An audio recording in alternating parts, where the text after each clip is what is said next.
Hello, this is Carla Nelson, Creative Black Fashion World Foundation, and today I have a delightful young lady with me, Barbara McLain. I'm going to bring her into the stream because we're pre-recording, and we're going to talk about Dream Deferred.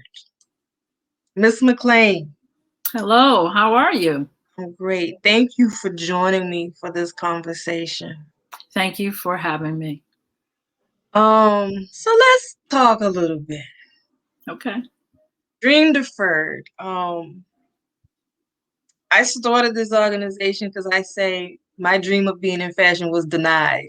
Mm, And so I created it so that the dreams of others doesn't have to be denied. And along the way, I met you and we began to talk and talk mhm. about some of your experience with Yes. fashion. So we're going to talk a little bit about that. So tell me, what was your fashion dream? When you began pursuing fashion, what career path did you want to pursue? Well, when I started the pursuit of fashion, I just knew I wanted to sew.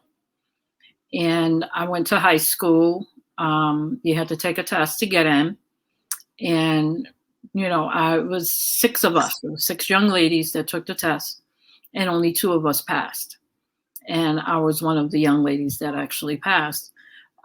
So when I went to school, I had no idea of what I wanted to do. All I knew is I wanted to sew.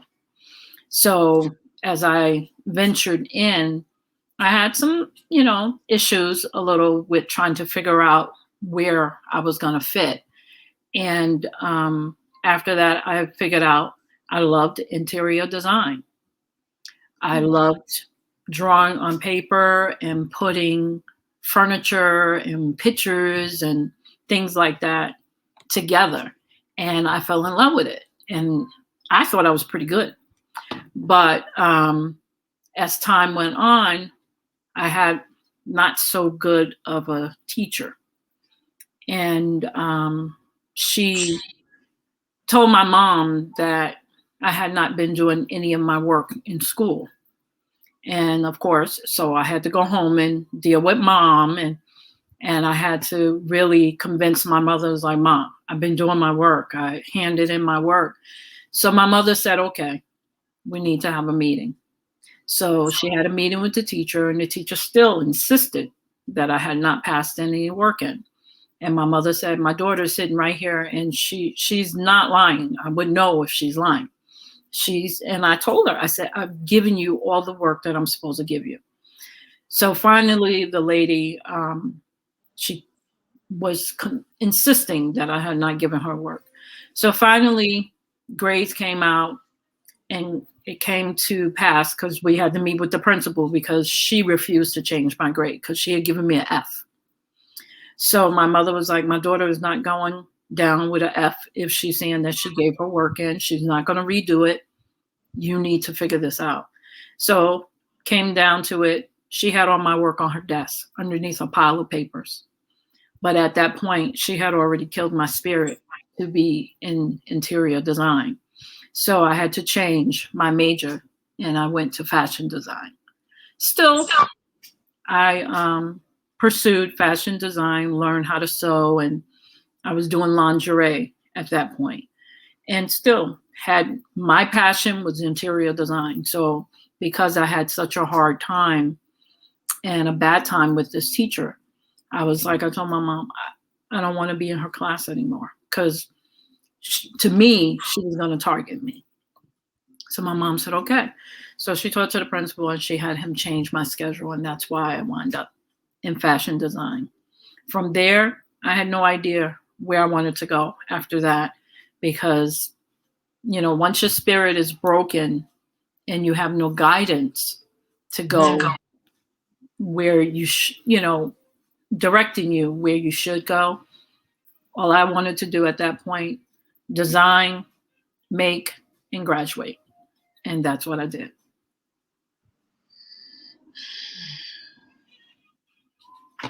So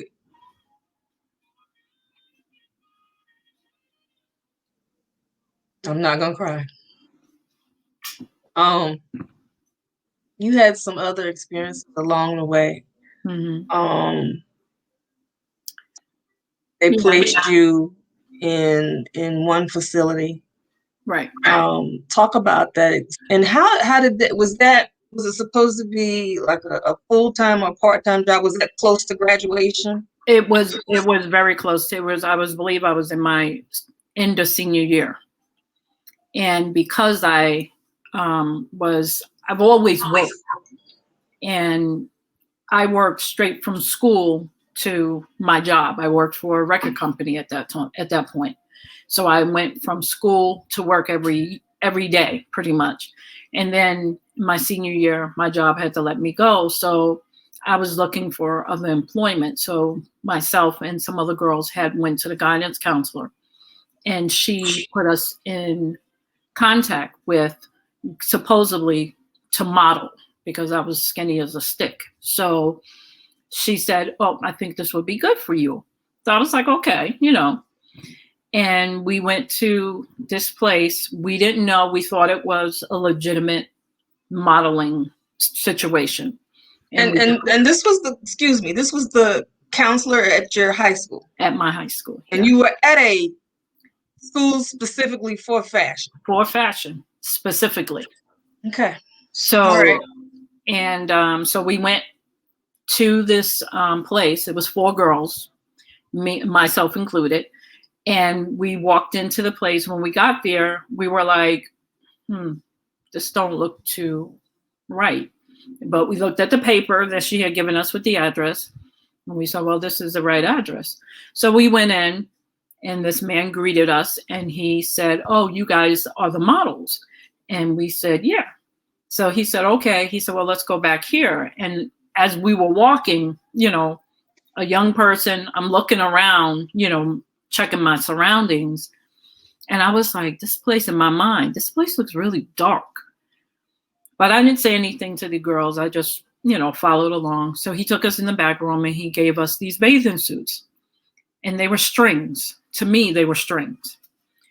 And he was like, "Oh, you guys can put these on, and when you're ready, you can come out."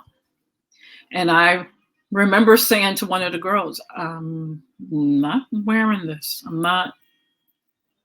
This is not what I thought modeling." I said, "I know, as a model, you have to step out on stuff." I said, "But we have to be warned about what we're going to do." We had no warning. She just sent us to the place, said this is a modeling gig. And, so I said, "I'm not doing that. I'm not putting this bathing suit on, and I'm not parading out there."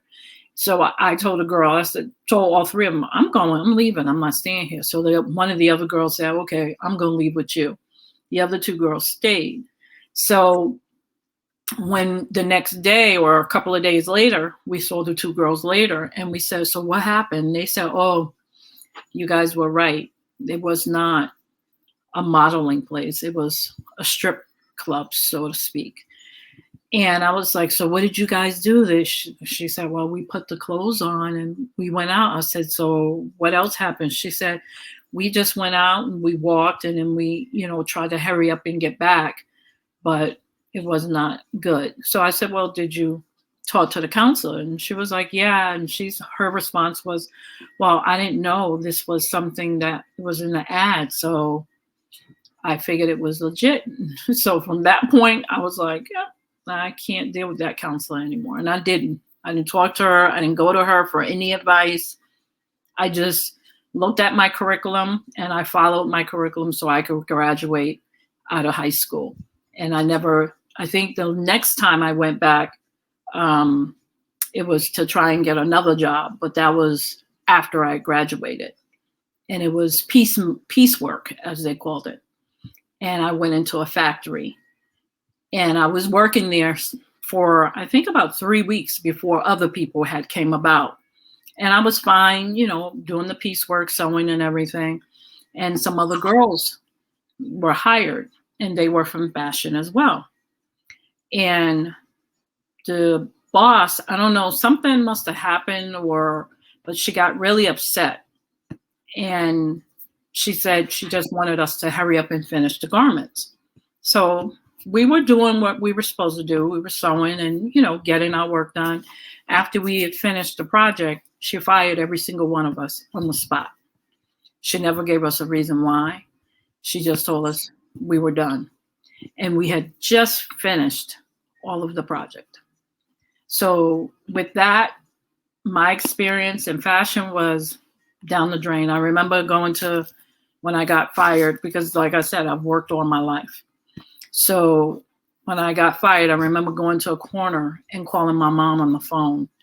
And I was standing on the corner and I was crying, just saying, I don't understand. I didn't do anything wrong. She just fired us for no reason. We were doing everything she asked us to do. And my mom was like, just come home, honey. It's okay. Just come home. And I have not ventured into fashion in that way since. I would sew on my own, but I would never go to the lengths of trying to go back into fashion. Do you still at home sew now? Yes, I do. Do you like to decorate your own atmosphere? I do. I love decorating my own space. My space now is small because, we relocated from Connecticut here. But even in my little space, I try to decorate it is the way I want it to be decorated. My passion for interior design, it was more of me seeing it on paper than actual doing it. The joy of your hands and a pencil and being able to decorate a room on a piece of paper and not actually see the room was amazing to me. And because when we had to take a test to get in school, you had, it was on paper. So you had to do a puzzle. So you had pieces of a puzzle on the side, but it was written in paper. And you had to visualize the pieces of that puzzle being put in the paper. So my thoughts of that puzzle it was amazing to me. I was like, wow, this is, in my mind, this was easy for me. So interior design that's all I wanted, was just to do interior design, because on paper, it was fantastic to me. It was like being an architect, but designing a room of putting furniture. So it's different. It's a lot different.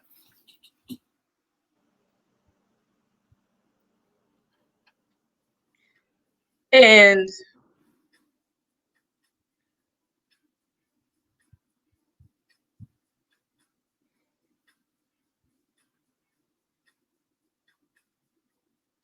that one teacher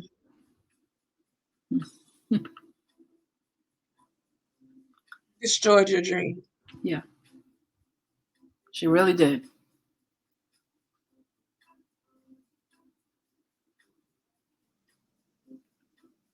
But that dream is still there. It is. It is still here. Um, I find myself designing things in my head. Um, I may not know how to put it on paper anymore, because that was something that you get taught, to draw on paper and put your designs on paper. And every once in a while, I'll pick up a pencil and I'll try and actually draw a room. And the details are not as good as they were when I used to do it, but I know what I'm doing. It's just that my designs are more in my head now than me putting them on paper. I can sketch a little something and put like little notes next to it and say, okay, this is going to be this and this can be, but to do interior design, if someone looked at my paper, they could tell what was going to be where. I don't have that anymore, because as the Bible says, if you don't use it, you lose it. And I didn't use it after that. And I believe that was my freshman year. I had a problem with that lady. So I went from freshman year going into fashion design when I actually wanted to do interior design. And I I did the best that I could do with what I had. Um, and, the teachers that I had for fashion design, they were nice, they were helpful. But again, I was an African American young lady in a world that was and still is predominantly white. So to them, we weren't going to make it. We weren't going to, to them, we probably weren't even going to graduate in their minds. But myself and another young lady that I went to school with, she and I both graduated the same year. It was rough. It was really rough. But we graduated. And I remember going to fashion industries, the Fashion Institute, with one of my friends. She was applying to go to college. And she said to me, "Aren't you going to go to college?" I said, "My mom doesn't have any money to pay for me to go to school." And she was like, "Well, aren't you just going to get the application?" I was like, "For what?" Um, my mom told me when I graduate, just get a job. She was like, "But, try it." And I was like, "No, I'm not going to." I said, "I don't want what I do have, what dignity I do have, to be shot down again." Because in my mind, to go to Fashion Institute, you had to be really good. And not to say that I wasn't, but freshman year, I didn't finish. I didn't do what I wanted to do. And I went to an alternative, which was fashion design. So it was for me to step out and say, okay, I'm going to try to go to Fashion Institute. To me, I wasn't good enough, even to fill out an application. My girlfriend that did apply, she didn't finish, but she did apply. And I remember years later, I found out that she was no better off than I was. But, when you're a kid, you don't ask questions like that. You don't ask, is your mother on public assistance? Or, how are you going to school? You don't ask questions like that. So I just assumed that her mom had the money for her to go to college. And I found out, no, that wasn't it. Her mom was on public assistance just like my mother was. But my mother didn't have the knowledge to say to me, honey, you can go to school for free, because they didn't tell you that when you were on public assistance, because my mom was a young mom and she didn't know any better. All she knew was my daughter graduate and get a job. And that's what I did. I got a job. However, the job that I got, now I think about it, it was still in some way dealing with some kind of fashion. It wasn't what I wanted, but I was working in a company where they put wax clouds on t-shirts for babies.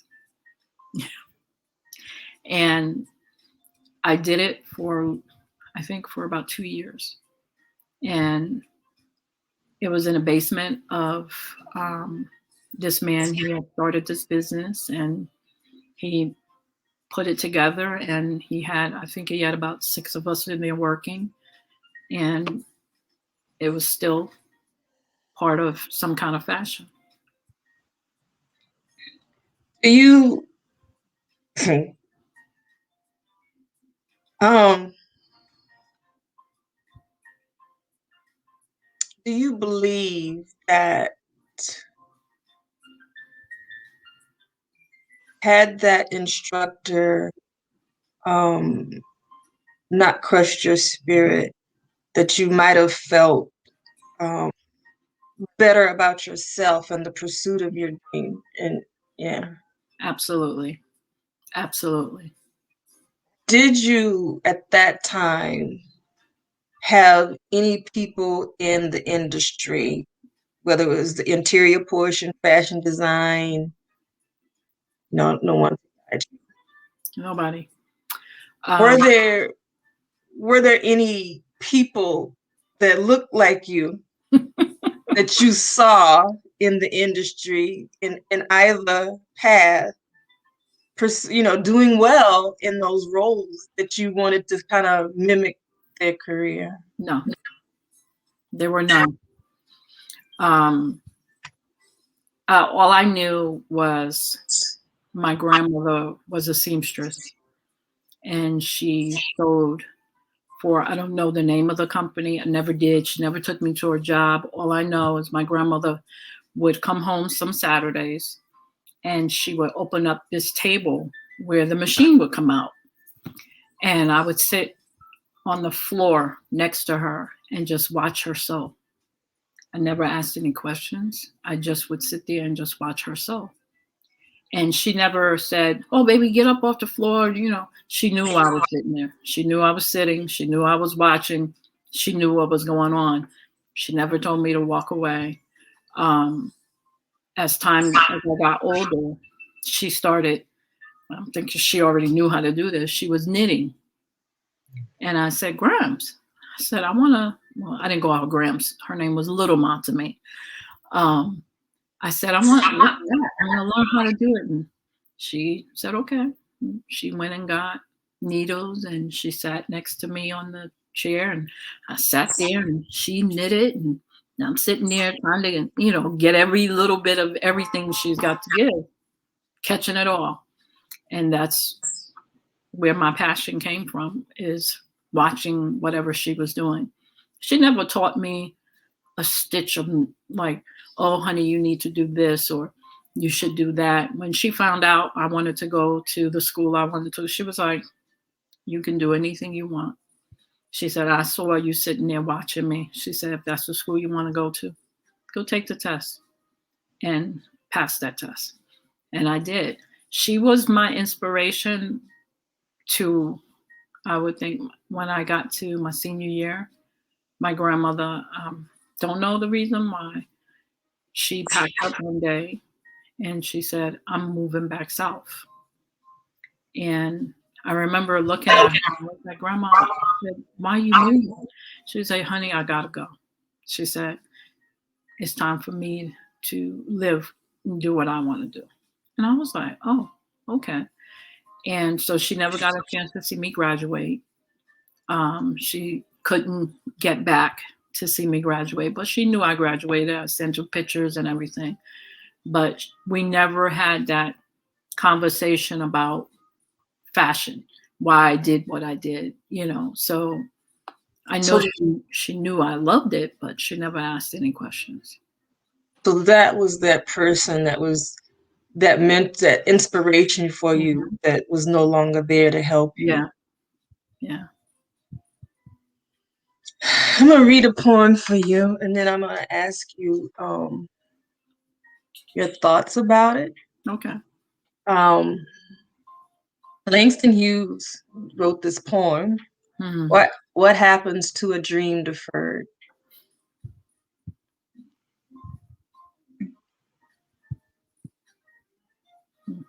Does it dry up, raisin in the sun, or fester like a sore and then run? Does it stink like rotten meat, or crust and sugar over like a syrup? Maybe it just sags like a heavy load, or does it explode? What are your thoughts about that poem? That um, that poem speaks a lot to me and to where I am today. Um,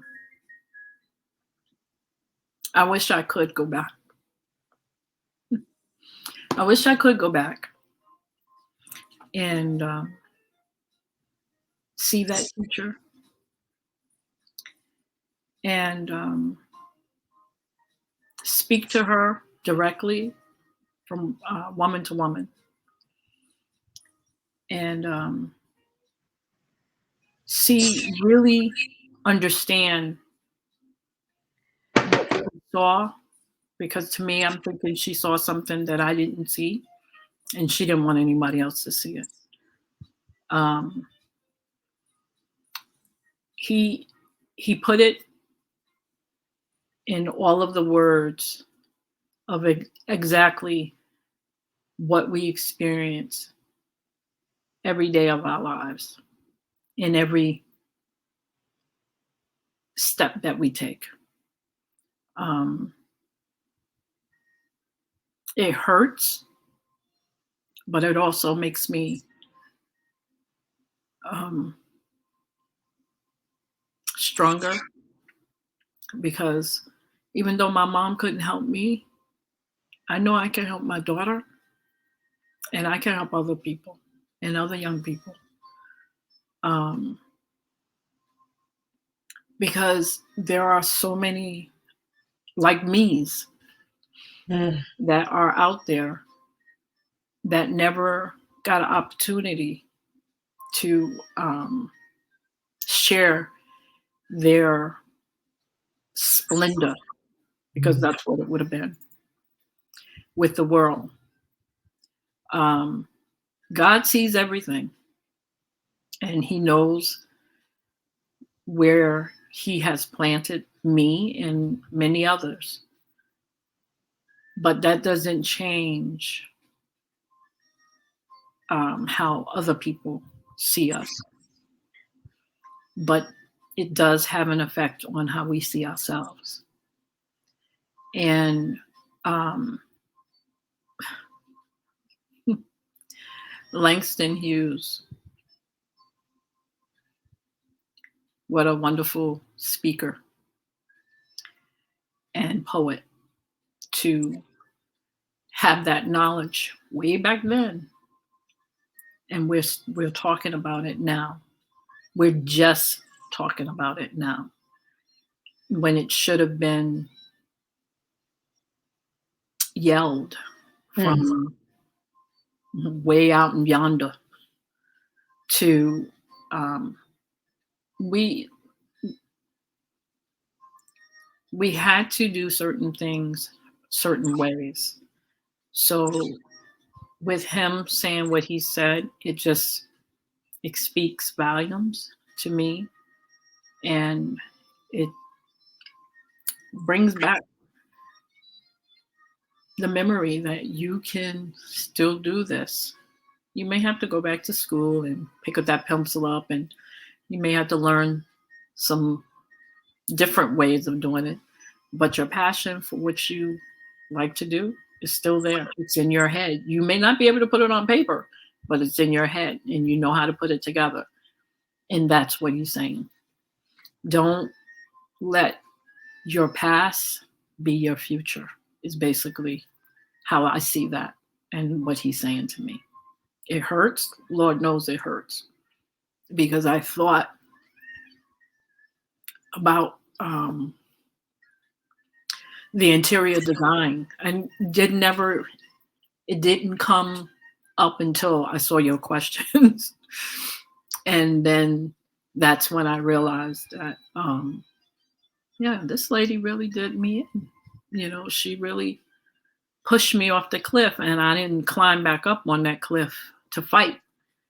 I climbed up on another side to continue to move on so I can graduate. But she really pushed me off the cliff, and I didn't climb back up. Miss McLain. Yeah.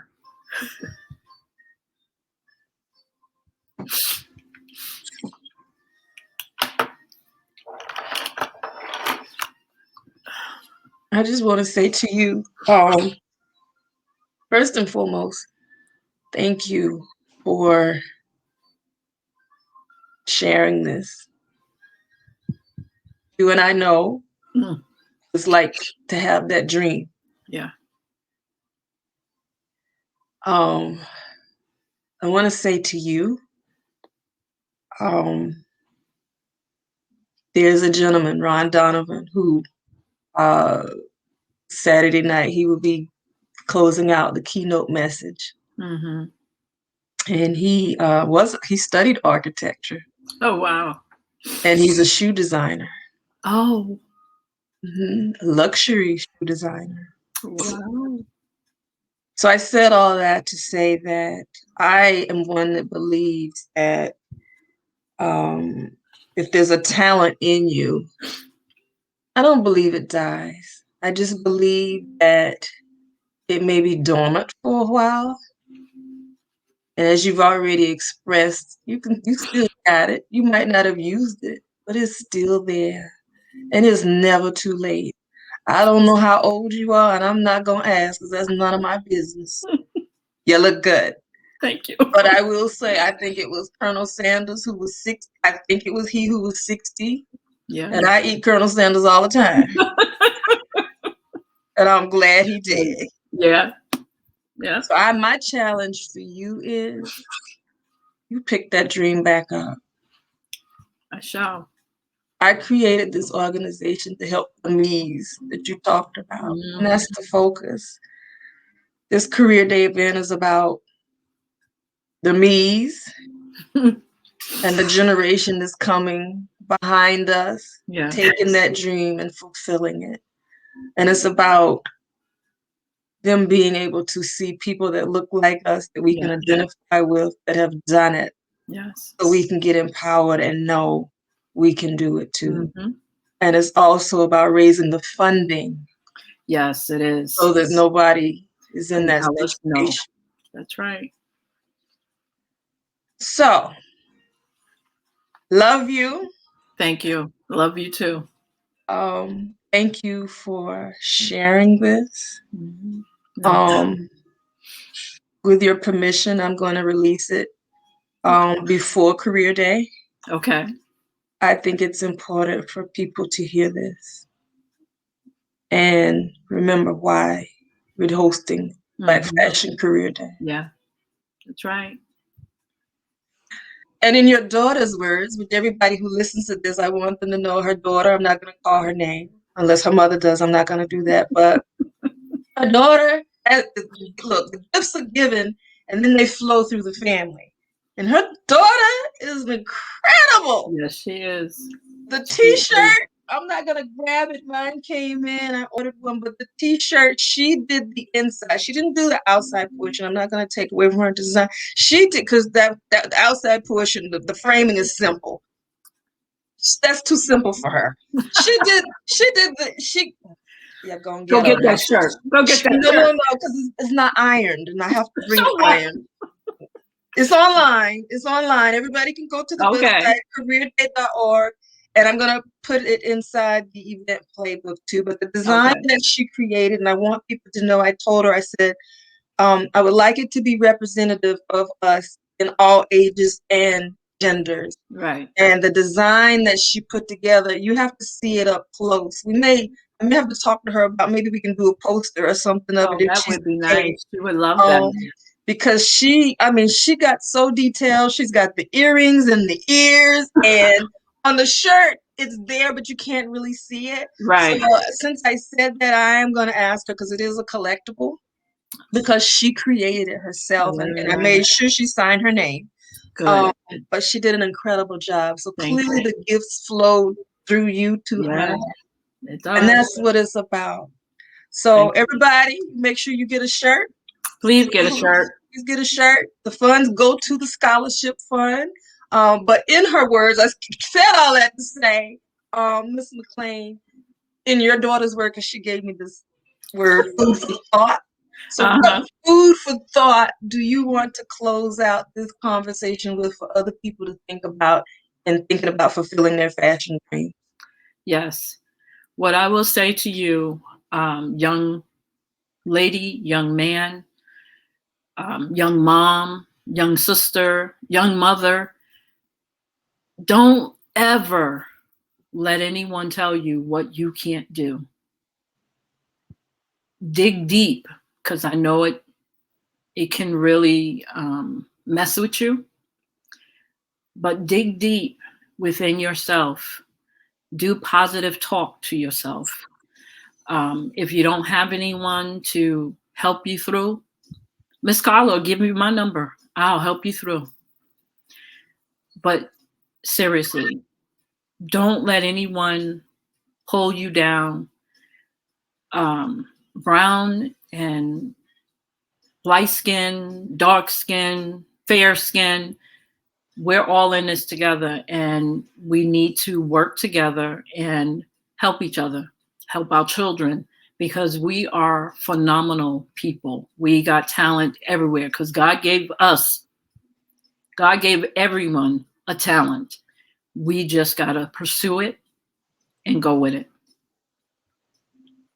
That's what I got. With that, I'm closing out. See y'all at Career Day. Bye.